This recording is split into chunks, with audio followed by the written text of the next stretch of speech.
Programa Observadores. Oferecimento Sinobras. Desenvolvimento sustentável é a nossa marca. Bom dia, está começando agora mais uma edição do nosso programa Observadores. Hoje a gente vai falar aqui sobre segurança pública e também sobre as mudanças impostas pela nova lei de abuso de autoridade. E para isso, a gente está recebendo aqui o superintendente de Polícia Civil do Sudeste do Pará, Dr. Thiago Carneiro. Bom dia, Thiago. Bom dia, Patrick. Bom dia a todos vocês que estão em casa. E além do Dr. Thiago, está aqui também conosco o Dr. Ricardo Moura, que é advogado e especialista em direito penal. Bom dia, Ricardo. Bom dia, Patrick. Bom dia a você de casa. Este é o programa Observadores, eu sou Patrick Roberto e você estará conosco na próxima hora. Nós voltamos após o intervalo. Continue conosco.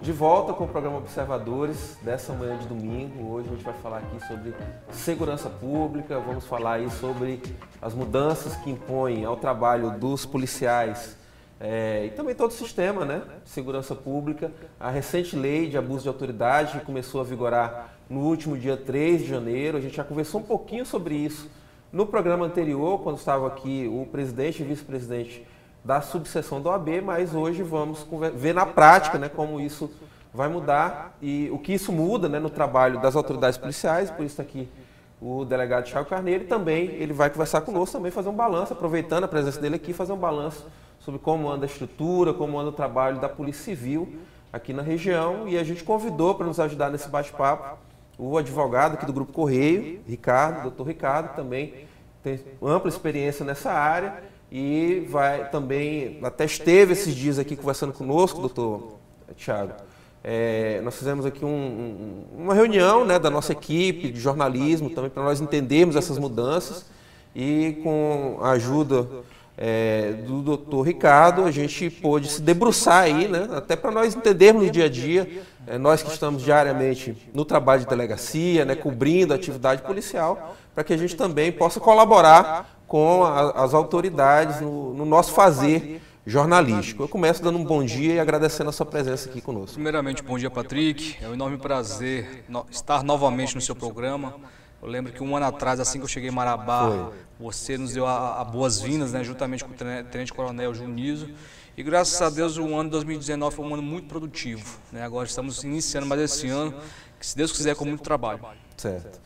Ricardo, bem-vindo. Bom dia. Obrigado, Patrick. É uma imensa satisfação estar novamente aqui nesse programa e contribuindo com informações de caráter jurídico, de interesse público e, acima de tudo, trazendo essas atualizações breves do que mudou e do que não mudou com a nova lei de abuso de autoridade. Certo. Antes da gente ir a esse tema, eu queria aproveitar a presença do doutor Thiago aqui para fazer um balanço como é que foi 2019, né?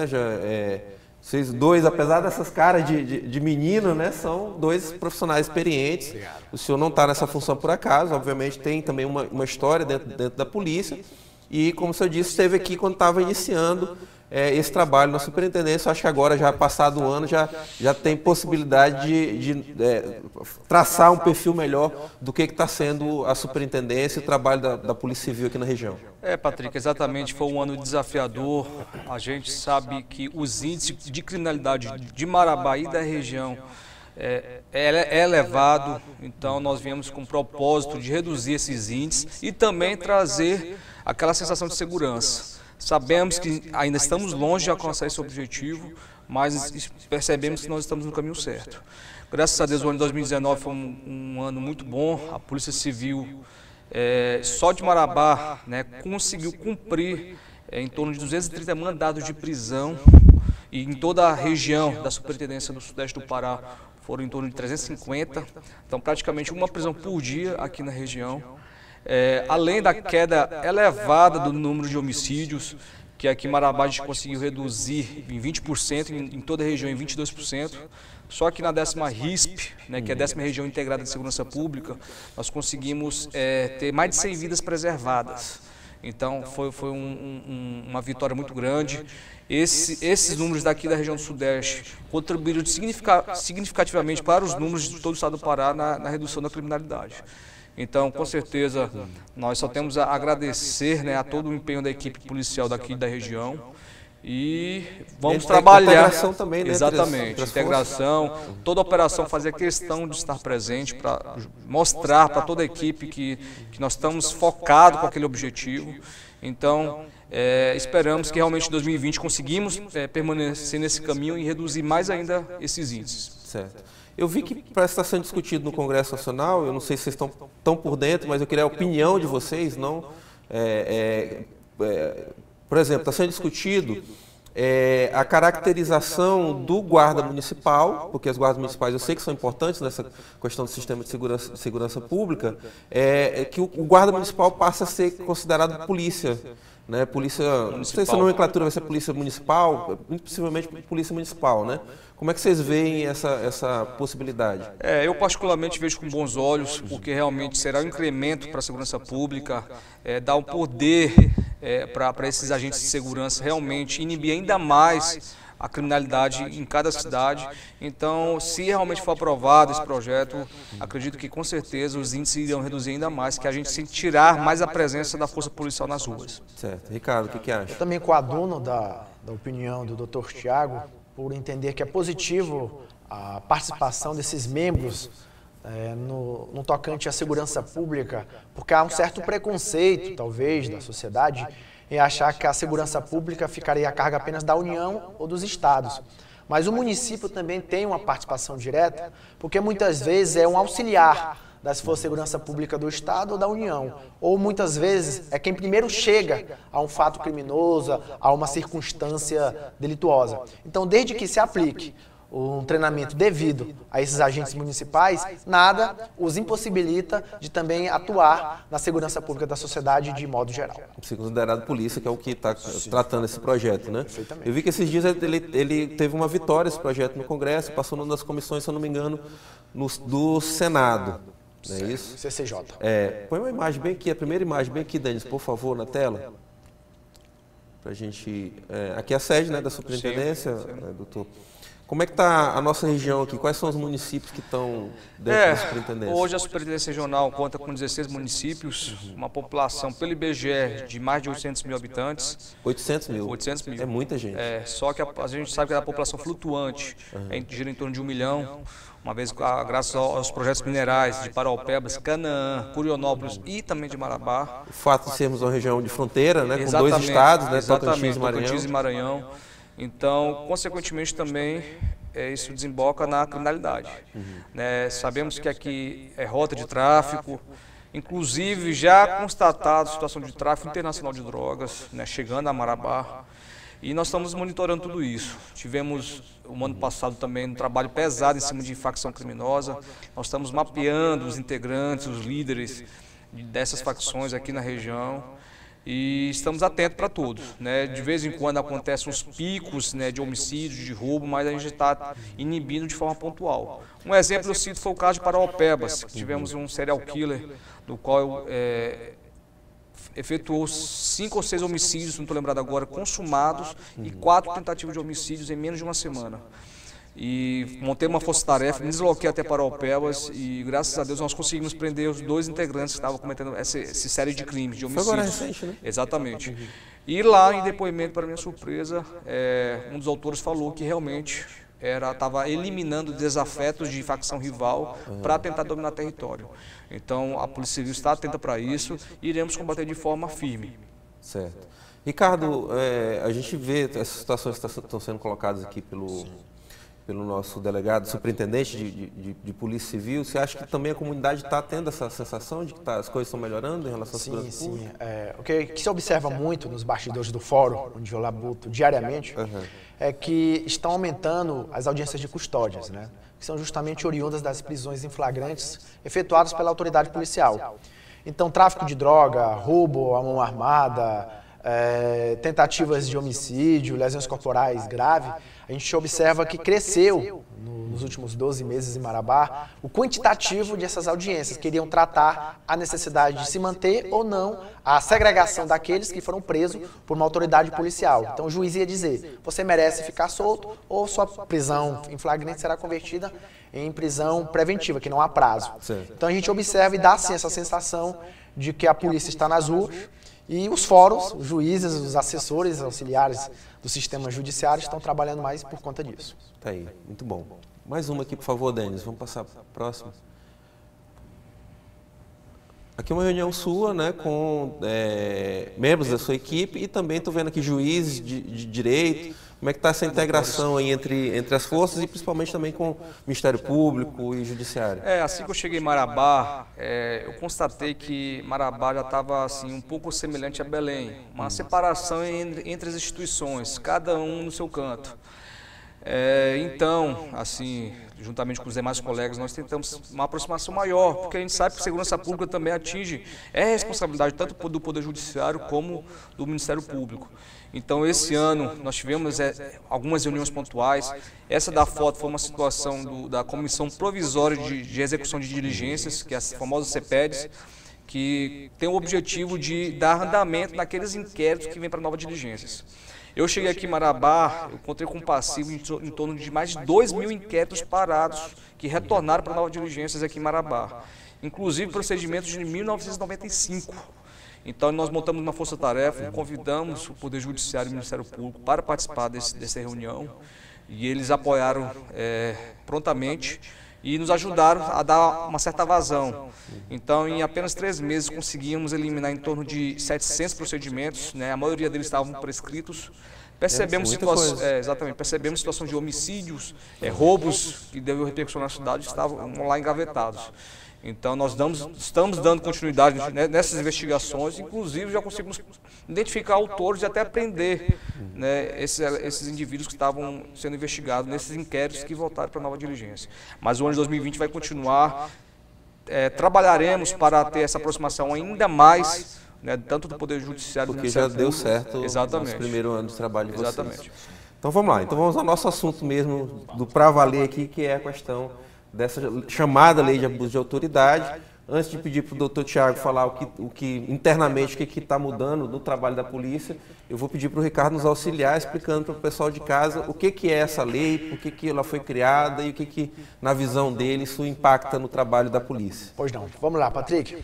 Essa lei, ela foi numerada como a Lei 13.869 de 2019, ela entrou em vigor agora em 2020, né, mês de janeiro. E essa lei ela é importantíssima porque ela se adequa aos anseios sociais contemporâneos. Estamos vivendo a era da liberdade de imprensa, da liberdade de opinião, a era das redes sociais, tudo vira filmagem, tudo vira link, lives, vídeos, etc. Ou seja, as pessoas estão cada vez mais expostas. Sim, sim. E essa lei veio justamente adequar e estipular algumas sanções para algumas condutas que já eram praticadas não só hoje, mas a tempo remoto. Se nós fizermos um comparativo entre a lei atual, que entrou em vigor em janeiro, e a lei que estava em vigor até ano passado, era a Lei 4.898, essa lei, para você entender, ela foi implantada em 1965, na era da ditadura militar, onde a mídia, o poder de imprensa era amordaçado, onde agressões eram comuns, onde ameaças de colaboração ou de produção de prova contra a vontade do cidadão era comum, então a violência não tinha nenhuma punição prevista. Tanto é que a antiga lei existia 29 artigos criados e apenas sanções como advertência, demissão, suspensão, não passava disso. Já a nova lei já prevê prisões de detenção de 1 a 4 anos e multa, perda do cargo e inabilitação para assumir futuros cargos. Estão falando diretamente do agente público, não é isso? Exatamente. A lei ela se volta diretamente para aqueles que têm uma espécie de serviço público, direta ou indiretamente, remunerado ou não, transitório ou mesmo eterno. Certo. Já eu vou pedir para o doutor Tiago falar então como é que na prática o profissional delegado está vendo isso, né, e o que a Polícia Civil do Pará está preconizando em relação a isso, porque a gente já está vendo movimentações em todos os estados, acredito que também o Pará esteja nesse sentido. Mas como a gente estourou o tempo desse bloco, a gente vai voltar com essa pergunta para o doutor Tiago após o intervalo. Nós voltamos já.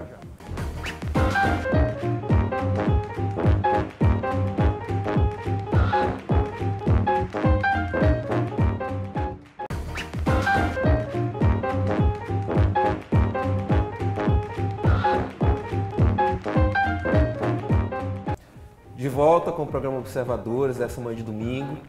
E eu queria destacar para vocês que nos acompanham que o Observadores está completando agora em fevereiro 4 anos no ar, com muito orgulho. Então a gente queria primeiro agradecer a todos vocês que sempre nos acompanham nas manhãs de domingo, em nome de toda a nossa equipe aqui do programa, e dizer que o mês de fevereiro é um mês festivo aqui no Observadores, no qual a gente vai sortear aí vários brindes. Queria destacar aqui os nossos patrocinadores já para vocês: Born in Rio, Óticas Helena, Face Nova Boutique, Mara Luz, a BH Boutique, a Casa da Roça, Piso Forte, e o Shopping do Bolo o Shopping do Pão vai nos presentear com um bolo comemorativo dos 4 anos, tá? Então todos esses patrocinadores que eu listei aqui, cada um deles vai dar um brinde que a gente vai sortear ao longo do mês de fevereiro. E o que você tem que fazer a partir de agora? Passar a seguir as nossas redes sociais, tá? No Instagram e no Facebook, Observadores Marabá. Anota aí, vai estar aqui embaixo, tá? Observadores Marabá, você vai começar a seguir no Facebook e no Instagram, porque ao longo dessa semana a gente já vai começar a publicar as regras para você concorrer aos prêmios. Quais são os prêmios? A gente vai botar a foto do prêmio e vai colocar as regras para você concorrer a um desses prêmios, tá? São ótimos prêmios. Queria agradecer a todos esses nossos patrocinadores que estão nos dando essa força durante esse mês de fevereiro, premiando você que é telespectador do nosso programa. Quem já seguia, tá? Tanto no Facebook quanto no Instagram, pode ficar tranquilo que também vai concorrer, tá bom? O importante é que seja seguidor do Observadores Marabá no Facebook e no Instagram. E também destacar que no dia 20 de fevereiro, na gravação do nosso programa no dia 20 de fevereiro, nós vamos ter sorteado até lá 2 telespectadores para virem acompanhar o programa aqui nos bastidores e nos ajudar a cortar o bolo. Então, dia 20 de fevereiro, anotem aí também. Thiago e Ricardo, nós estamos aí nesses 4 anos, olha os nossos números. Mais de 200 programas gravados, mais de 9 mil horas de entrevistas e mais de 400 entrevistados. Perfeito. Então Parabéns. são números, né? Parabéns. São números, nem eu sabia que seria tanto, né? A gente para, às vezes, a gente não para fazer esses cálculos, mas esses dias eu estava fazendo esse cálculo e percebendo que a gente já está com esses números aí que são expressivos, né? Todo mundo que está na TV que tem esses números. E queria agradecer, até porque não é a minha praia, nós estamos aqui, eu sou do jornal impresso, né? Mas estamos aqui participando e agradeço à TV Correio e SBT pelo espaço que está abrindo para a gente debater temas relevantes como o de hoje. Estamos aqui hoje com, para você que ligou a TV agora, o delegado Thiago Carneiro, superintendente de Polícia Civil do Sudeste do Pará, e também Dr. Ricardo Moura, nosso advogado aqui do Grupo Correio, mas que está aqui na condição de especialista em direito penal, em advogado que conhece o dia a dia do trabalho da polícia, do sistema judiciário, para nos ajudar num bate-papo sobre as recentes mudanças impostas pela lei, chamada Lei de Abuso de Autoridade. Isso, logicamente, é um nome que a gente costuma, né, taxar para as leis, né, mas elas são, na verdade, regidas pelo número pelo qual elas são aprovadas no Congresso Nacional. Doutor, a gente teve a explicação do Ricardo no final do último bloco sobre a visão dele, né, do que tem mudado. Eu queria saber, da parte da polícia, a Polícia Civil como instituição já se movimentou, fez algum tipo de documento orientando os seus policiais? Como está funcionando? Exatamente. Essa lei entrou em vigor agora dia 3 de janeiro, né, a tal famosa Lei 3.869,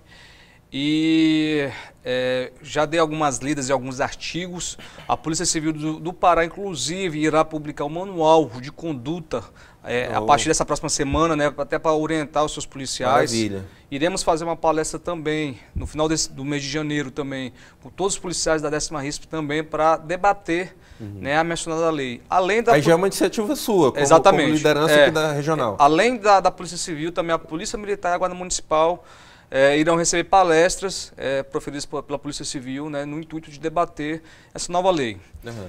Mas particularmente, Patrick, a meu ver, essa lei teve alguns tópicos bons, positivos, mas a grande maioria, a meu ver, foi de forma negativa. Você acha que intimida o profissional? Uma coisa que a gente aprende na faculdade de Direito, Patrick, que o direito penal é a última ratio, né? Então, quando os demais direitos não resolver o problema, entra o direito penal. Então, tem várias condutas que poderiam ser punidas através de corregedoria, sanções administrativas, né? Não na forma criminal. Um exemplo, eu cito a situação de, vamos supor, entrar em violência, não, minto, cumprir mandado de busca e apreensão entre as 9 horas da noite e 5 horas da manhã. Perfeito, mas o que acontece na prática? O traficante, que vai fazer o comércio ilícito de drogas, vai eleger esse horário. Vai eleger esse horário, porque sabe que a polícia não vai entrar lá naquele horário. Entendeu? Então transforma certo tipo de blindagem. Logicamente que é crime, é proibido, já tinha um artigo no Código Penal proibindo isso aí, né? Mas, ou seja, já havia dispositivos que poderiam punir policiais que agem de má conduta, né? Então, realmente, tópicos como esse intimida a própria polícia. Alguns artigos também intimidam o próprio Poder Judiciário. Questão de hermenêutica hoje fica um pouco mais complexo interpretar. Se eu tiver uma interpretação de um sentido, um outro profissional tiver a interpretação de outro sentido, pode, querendo ou não, acarretar um abuso de autoridade. Mas a gente sabe que um dos requisitos da lei que exige para o cometimento do crime é o tal do dolo específico, que precisa daquela finalidade especial de agir, mas com 3 requisitos: prejudicar outrem, beneficiar a si ou a terceiro, ou por mero capricho ou satisfação pessoal.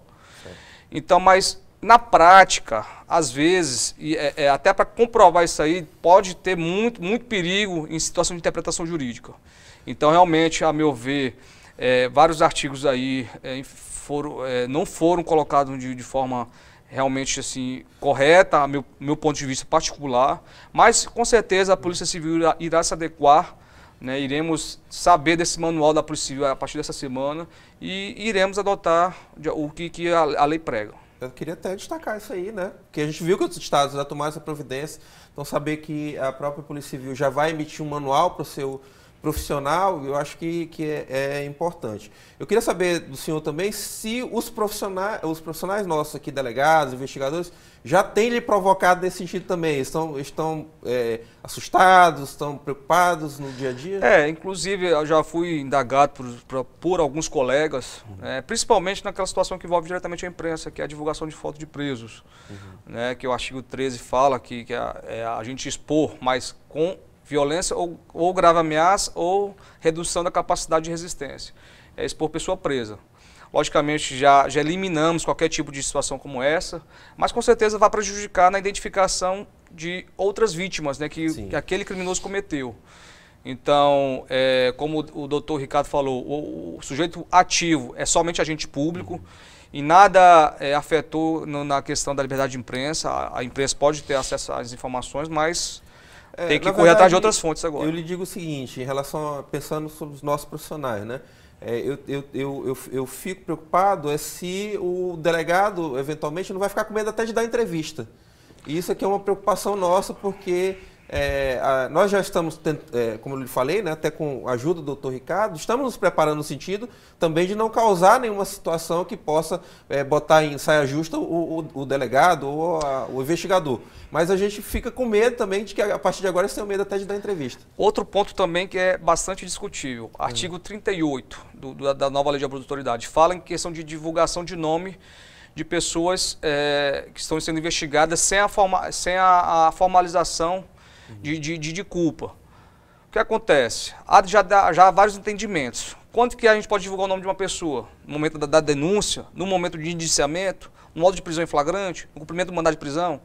Então, tipo assim, essa interpretação ficou muito vaga. Então, às vezes, eu nem divulgar o nome de um suspeito, com certeza, igual eu estou lhe falando, vai prejudicar na identificação de outros crimes, né, que a gente sabe que são poucas pessoas cometendo vários crimes. Principalmente em situação de casos de crimes sexuais, próprios crimes contra o patrimônio também. Então, infelizmente, como eu lhe falei, alguns pontos da lei foram inadequados, mas iremos nos adequar conforme ela está disposta. Ricardo, o que você acha que está mudando aí no dia a dia da polícia? Olha, eu acredito que essa lei foi um avanço, primeiramente, Patrick. Primeiro porque essa lei veio estipular sanções para excessos, para abuso. Essa lei ela não veio amordaçar ou intimidar o trabalho da polícia. Eu penso que veio justamente estipular um regramento a ser respeitado. Primeiro, tem um artigo dentro desta lei que ele é de suma importância, que eu digo, para a sociedade.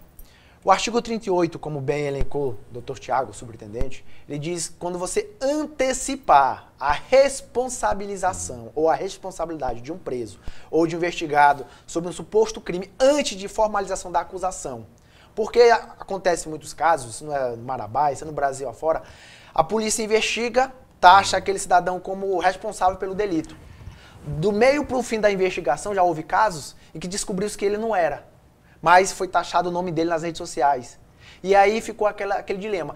Se tinham certeza que naquela altura do campeonato ele era assim o responsável por aquele delito, e qual é o momento para se aferir essa certeza? É no momento do indiciamento, quando o inquérito é concluído? É no momento do oferecimento da denúncia por um promotor e do recebimento da mesma por um juiz? É no momento do cumprimento de um mandado de prisão temporária ou preventiva? Então fica no ar um dilema, mas, por outro lado, abre-se uma lacuna para se dizer, a partir de agora, se a polícia não tiver certeza sobre a autoria delitiva ou a materialidade delitiva em face de um ser humano, ela não vai divulgar o nome dele em rede social. Da mesma forma que existe um outro artigo que diz o seguinte, o artigo 13, que nenhuma autoridade, não se diz policial ou militar ou juiz, mas nenhuma autoridade estará autorizada a constranger o detento ou o preso a se deixar filmar total ou parcialmente, a produzir prova contra si mesmo ou contra terceiro, ou a ser, vamos dizer, tratado de forma vexatória em meio social. Isso não quer dizer que a polícia não pode prender. Isso não quer dizer que a polícia não pode investigar. Ela só não pode cometer excessos durante a investigação. Nada impossibilita a polícia de ser parabenizada por um desfecho de uma investigação exitosa. Seja, é isso que é a preocupação da OAB. Aquela situação de uma quadrilha que eventualmente foi presa, né, objeto de uma investigação, antigamente a Polícia Civil fazia uma apresentação daqueles investigados. Hoje a gente tem que chamar de investigados, né? Dos Sim. investigados. Hoje em dia já não pode mais haver isso. Doutor. Não, com certeza não. Inclusive, essa conduta era parte de alguns delegados, eu mesmo não fazia isso, eu não gosto muito de fazer isso, mas agora está criminalizando. Como eu lhe falei, o direito penal é a última rácio. Às vezes só uma sanção administrativa já resolveu o problema, mas agora criminalizar o policial, quem está errado na história é o detento, é o preso, é o flagranteado. Entendeu? Então, criminalizar o policial por certas atitudes, a meu ver, uma sanção administrativa era o suficiente para resolver o problema. Resolveria, né? Senhores, acabou mais um bloco nosso, a gente vai para mais um intervalo e voltamos já com o programa Observadores.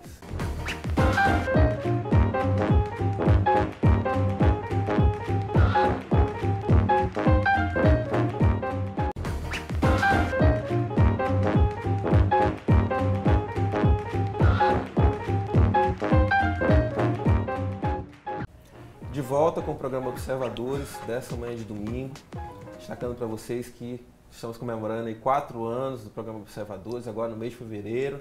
Vamos ter o sorteio de vários prêmios, já li para vocês os patrocinadores nossos do bloco anterior e destacar para você que ligou a TV agora para que você possa participar do nosso sorteio de prêmios ao longo do mês de fevereiro. Tem ótimos prêmios, você tem que estar seguindo o Observadores Marabá no Instagram e no Facebook, ok? É lá que nós vamos dar as dicas vamos dizer quais são os prêmios e vamos dar as dicas de como você pode fazer para participar do sorteio. Combinado?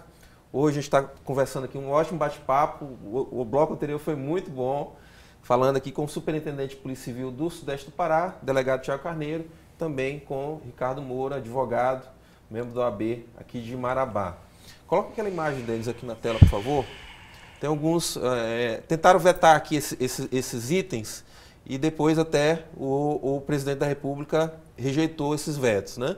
Que vamos lá, pena de detenção aqui no item 4, pena de detenção de 1 a 4 anos para quem obrigar o preso a produzir prova contra si mesmo e contra terceiro. Eu acho que isso aí já era uma coisa que já estava em voga, não é isso, doutor? O que acontece, concordo com esse artigo, né? Mas na prática é difícil. Por quê? Você às vezes caracterizar isso. Às vezes a pessoa prestar algum depoimento, quer falar alguma coisa, assina algum termo, mas quando chega na esfera judicial já nega, fala que já foi constrangido. Então, realmente, como estou lhe falando, questão da interpretação, assim, é muito perigoso essa lei realmente, inclusive criminalizando condutas de policiais, né? Então, foi vetado esse artigo, né? Outro também que foi vetado foi a situação do uso de algema, que realmente, para comprovar que situação de risco, realmente a pessoa tem que tentar fugir. Então, realmente é muito delicado, só sabe quem passa isso na prática. Inclusive, tive essa semana que um adolescente fugiu de uma viatura do Cian ao ser transferido para Eldorado em uma audiência, porque devido a não uso de algema, é um caso prático, né, que vivemos essa semana passada. Então, alguns vetos foram proferidos, né, pelo presidente da República, e eu acreditaria que poderia ter sido mais artigos vetados também. Tem 2 itens que tentaram emplacar aí que eu acho que nem entraram na lei, que um era manter homens e mulheres na mesma cela, que é uma coisa que, inclusive, já deu até confusão aqui no Pará, né? Exatamente. Já teve até exoneração de superintendente, superintendente não, de secretário estadual de segurança pública por conta disso, de delegado geral por conta disso. E nós aprendemos com essa situação, acho que houve questões administrativas que resolveram o problema, né? E uma outra, exigir que o delator entregue todas as provas, impedindo que a investigação de ir atrás do que foi apontado por ele. Eu queria que o Ricardo comentasse isso aí. Aqui. Isso é interessante, a questão do delator de produzir prova contra si ou contra terceiros, porque tem que ser uma faculdade daquele que está investigando, ou sendo investigado, perdão. Então, o que aconteceria muito, foi até uma tentativa do pacote anticrime, do então ministro da Justiça, Sérgio Moro, é de criar aquele instituto da barganha. Ou seja, se um preso ele quer amenizar sua sanção, ele pode colaborar com a autoridade policial e com o Ministério Público, entregando o restante da quadrilha ou dos membros integrantes da organização criminosa, para que ele pudesse talvez até negociar sua pena e até se livrar de uma futura prisão, como ocorre, por exemplo, nos Estados Unidos. Essa tentativa de barganha houve uma crítica muito grande de muitos juristas, inclusive de juízes, então ainda não foi para frente. Então, no meu ponto de vista, esse veto, ele é como se fosse um termômetro da sociedade. A sociedade ainda não está preparada, culturalmente, para uma prática forense nesse aspecto. Ou seja, nós vamos evoluir nisso aí. Para mim, quem não está preparado é o criminoso, porque a gente vê tanto que a justiça criminal dos Estados Unidos é evoluída, né? Então, realmente, infelizmente, foi vetado o plea bargain, né? Sim. Mas muitos pontos positivos também estão no projeto anticrime, que entrou inclusive em vigor essa semana também, no dia 23 de janeiro. Eu comentei aqui semana passada, conversando com o presidente e o vice-presidente da OAB, doutor Thiago, que eu penso que mesmo aqui na lei anticrime, os efeitos a gente ainda vai sentir muito à frente, né? Sim. Agora não, porque com certeza não surgiu nenhuma demanda ainda, não deu tempo de surgir nenhuma demanda ainda, mas eu acho que na medida que forem surgindo demandas, situações que tentem enquadrar promotores, juízes e delegados ou investigadores, eu acho que aí é que nós vamos sentir realmente na pele o que está mudando. Inclusive, por assim, coincidência, naquela situação do serial killer de Paraupebas, uma foto do suspeito vazou em rede social, né? Acho que foi até puxado de uma rede social dele mesmo. E tem, inclusive, a defesa já queria provocar o Poder Judiciário, alegando uma suposta abuso de autoridade pela divulgação da foto. Mas não foi nenhum policial que fez essa divulgação. O senhor fez bem destacar isso. Eu queria até falar, porque o nosso consumidor de informação, né, ou seja o nosso telespectador aqui na TV Correio, seja o nosso ouvinte na Rádio Correio FM, seja o nosso leitor no portal e no jornal Correio, algum dia ele vai ver lá a foto do preso ou de alguém que está, e ele vai dizer assim, mas não estava proibido? Então entendam bem, está proibido a autoridade policial expor esse cidadão. Mas se ele for pego por uma câmera da TV ou do jornal, no momento que ele está chegando na delegacia, sendo conduzido, ou sendo preso em flagrante, a polícia não tem culpa nenhuma na conversa, né? Sim, então, o que está sendo colocado pela lei em relação à conduta do agente público, né? O jornal vai continuar trabalhando da forma que trabalhava, logicamente, prezando pela ética e pelo respeito também às pessoas mesmo, as que estão sob investigação. É isso que a gente queria deixar claro para vocês depois não pensarem assim, nossa, mas não estava proibido, não é que esteja. A gente vai continuar noticiando os fatos. O que está proibido é aquilo que antigamente acontecia de dizer assim, tá aqui o cidadão que a gente prendeu. Isso o delegado não pode fazer mais. Não, nós não faremos mais isso. De costa, já não estão fazendo mais. De costa. Senhores, tem uma outra situação que eu queria lhe perguntar, doutor. Coloca mais uma imagem aqui, por favor, Denis. A gente tem um print aqui de uma notícia. Aqui, isso aqui eu achei bem interessante, está naquele Consultor Jurídico, né, que é um site muito lido pelos juristas, né? Ministério Público Federal tenta se blindar contra a lei de abuso de autoridade. Vou ler esse trechinho aqui bem rápido. A Procuradoria-Geral da República publicou na quarta-feira, dia 22/1, orientação sobre como as autoridades devem proceder em caso de denúncia por abuso de autoridade, cometido por procuradores do Ministério Público Federal. Trata-se da orientação número 39, que é o que, no caso da nossa Polícia Civil aqui, vai ser um manual, né? Uma das justificativas para a publicação do documento é que a Lei 13.869, conhecida como Lei do Abuso de Autoridade, é recente, além de criminalizar condutas que podem ser cometidas por procuradores. Olha a saída que eles arranjaram, doutor Ricardo. Além disso, a nova orientação da PGR vem a público no dia seguinte a denúncia oferecida pela instituição contra o jornalista Glenn Greenwald. A gente sabe aquela situação da exposição daquela interceptação, né, de conversas um app, né, um app de conversas, né, de autoridades da República. O que eu entendi aqui é que agora, eu não coloquei o texto todo, mas o que eles dizem, que a partir de agora o próprio procurador, ao apresentar a denúncia, ele vai botar lá uma contestaçãozinha também de que ele vê alguns dispositivos da lei como inconstitucionais. Os membros do MPF, eles têm furo por prerrogativa de função. Então, qualquer delito, independentemente de ser da lei de abuso, quem deve apurar é o Procurador-Geral da República. Então, e nada praticamente mudou. Então, é o chefe dele que vai apurar qualquer conduta criminal que for praticada por algum procurador da República. Eles têm esse filtro ali, né? Exatamente. Vamos passar aqui mais uma, por favor, Denis. Tá. Aí, a gente já está passando aqui para a reta final do programa.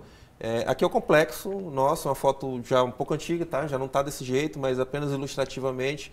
É o nosso complexo prisional aqui de Marabá, o CRAMA.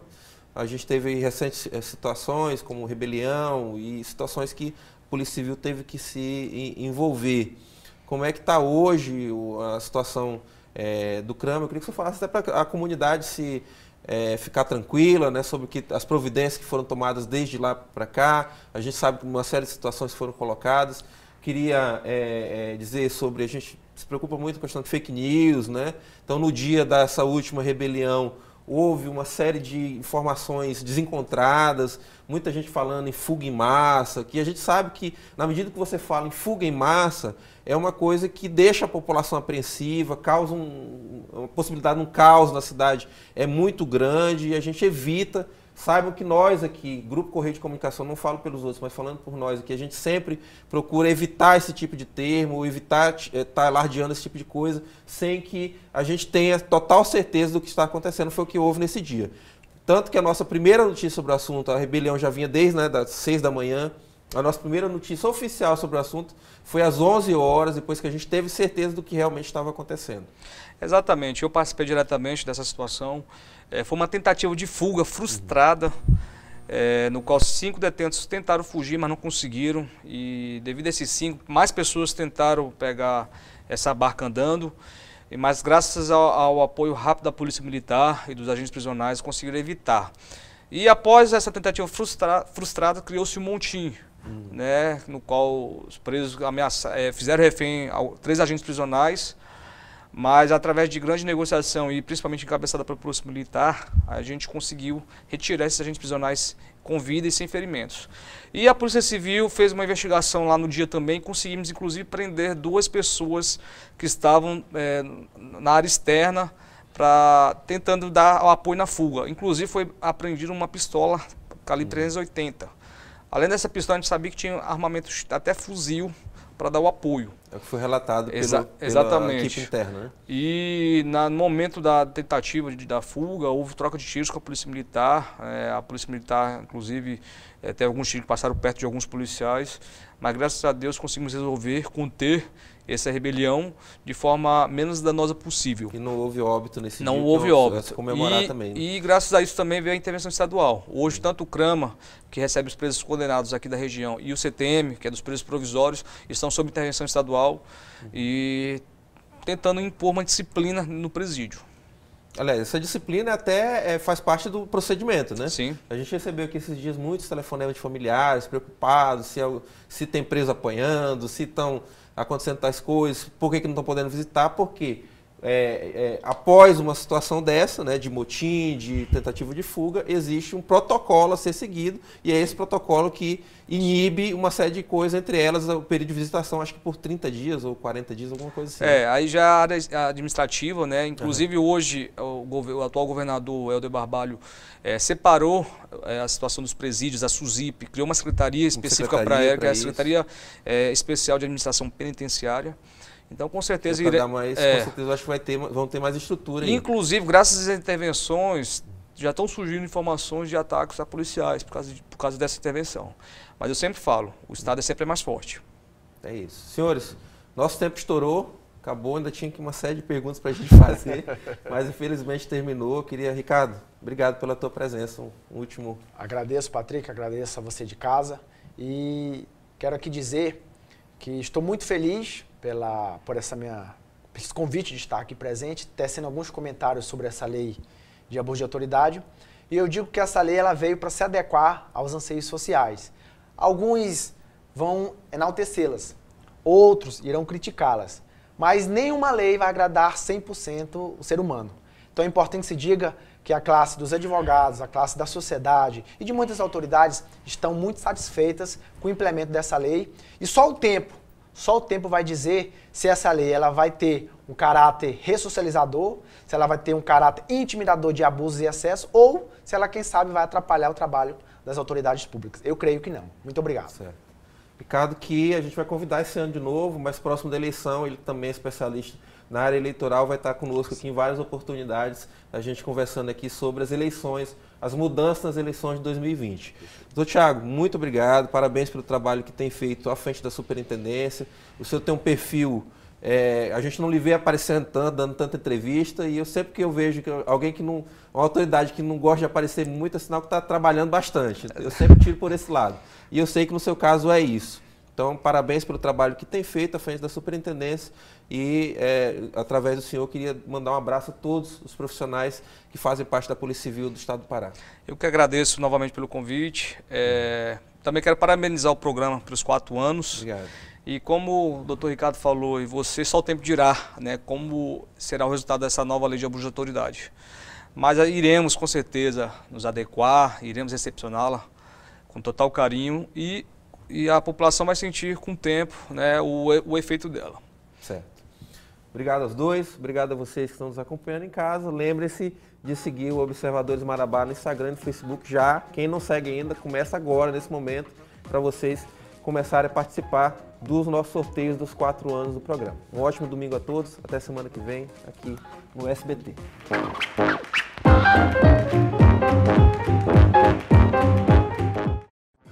Programa Observadores. Oferecimento Sinobras. Desenvolvimento sustentável é a nossa marca.